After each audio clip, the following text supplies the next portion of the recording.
Back in the 1960s, Toyota had experimented with a boutique type of store as they retailed their cars in Japan called the Toyota store.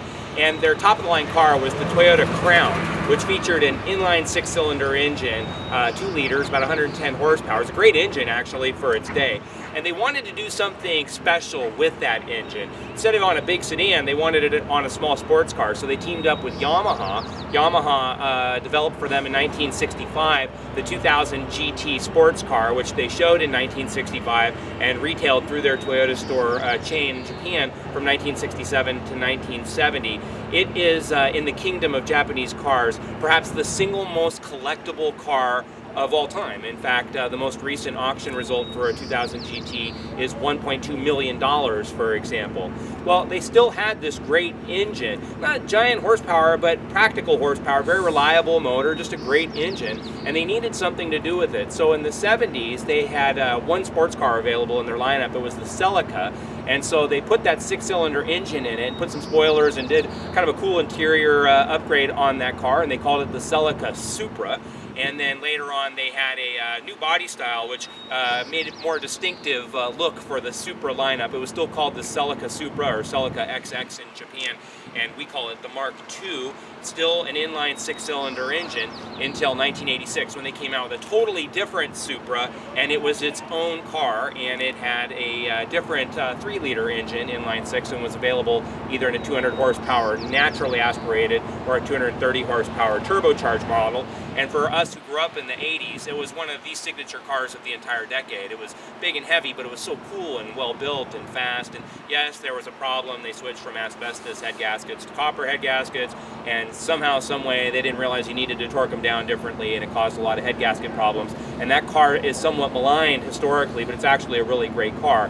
Well, in 1993, they wanted to come out with something radically different, and they had the perfect car to do it on because, as you remember, in 1992, Lexus released their SC lineup, SC300 and SC400, and they spent literally over $1 billion in research and development on that car. And that car also was a fabulous car, but what makes for a fabulous car also makes for a fabulous sports car. And so Toyota decided to make their own variation, but not as an executive tourer, as a high-performance race car, and this is that high-performance race car, the 320 horsepower twin turbo 1993 6-speed Toyota Supra with the sport roof or targa top, however you want to call it. This is really one of the holy grail cars of the 1990s, and a very special car if you followed it over the past 10 years or so, as they have definitely appreciated and appreciated very quickly. I'm going to pop the hood on this particular car. We'll take a peek inside.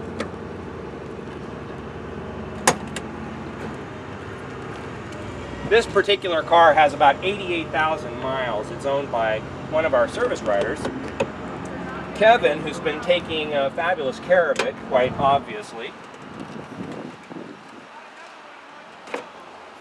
If you look, Toyota does a neat feature. It's hard to tell on cars that have timing belts if their timing belts have been replaced, but Toyota does you the favor of actually indicating where and when essentially the timing belt was done. And so that's a nice feature to look for if you're looking at Supras or Japanese cars in general. Timing belts are something that is always a big deal to know about. The other thing, especially on an older car, that you want to pay close attention to are these VIN stickers that are on the fenders and on the hood as well, and they indicate originality. And so on a high-performance exotic, obviously you're going to want to go the extra mile to make sure what you're buying isn't somebody else's problem. This car is really pure and really pristine. I mean, you could look at a lot of Supra Turbos and they just don't normally look this nice, especially one that's used as a daily driver. Let's take a look around. I mean, it's got really nice looking wheels that aren't over the top. They look classy and cool. And I'm going to turn this car on while we're outside. I want to listen to how it sounds.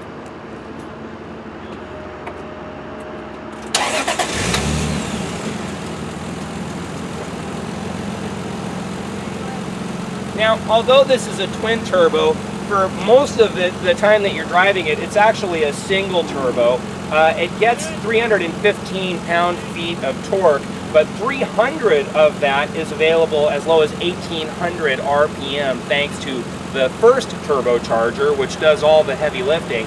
And then at 3,500 RPM, the second turbocharger goes into what's called pre-boost mode and then comes online at 4,000 RPM to maintain acceleration, as opposed to turbochargers that are done in parallel, which tend to be very spiky. They have a lot of turbo lag at the low end, and then they're very spiky when they come on. This sequential setup is actually a dynamite setup. This car in its day is, it just simply blows everything else away. I mean, this is a car that goes 0 to 60 in 1993 in 4.6 seconds. I mean, that's like totally unheard of for its time.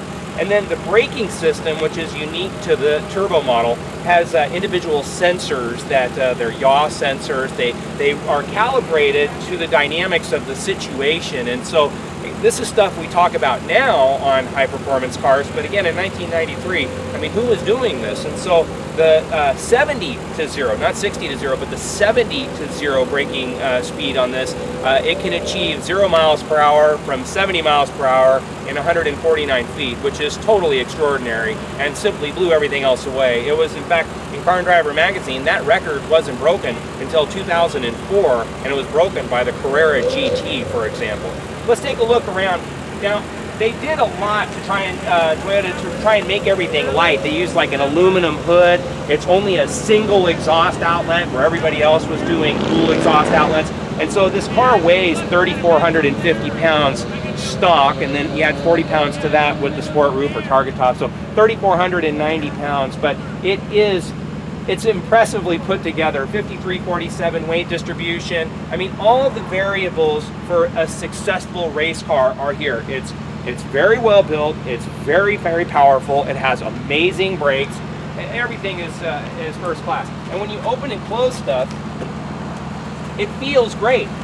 I mean, this is a 1993 car, and just the door handle assembly, it actuates so beautifully. The door opens and closes so easily. The seats, sure, I mean, you see a teeny tiny bit of discoloration just from originality, but this car is in fabulous condition. And again, a 1993 car, nobody makes cars this nice. I mean, this is something that Toyota as a brand should be extremely proud of to this day. Let's jump inside and take a look.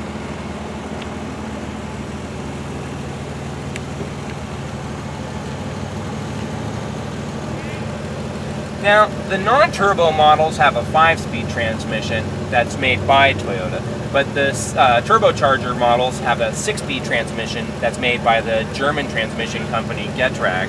And so the transmission is actually, it's stronger, more durable.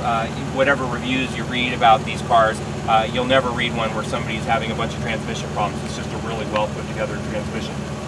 The layout on this car is dynamite. I complain all the time about how these modern cars try so hard to be over the top with buttons and dials and these centrally located actuation devices, and it's just ridiculous.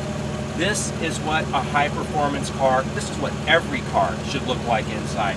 The gauges are simple, they're laid out normally, all the information is accessible, the steering column doesn't block anything, it has a tilt steering column, which is a nice feature.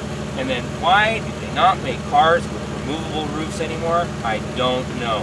It's a feature that we need to bring back. I mean, I really hope that in the future that people are reminded of just how cool it is to have a target top.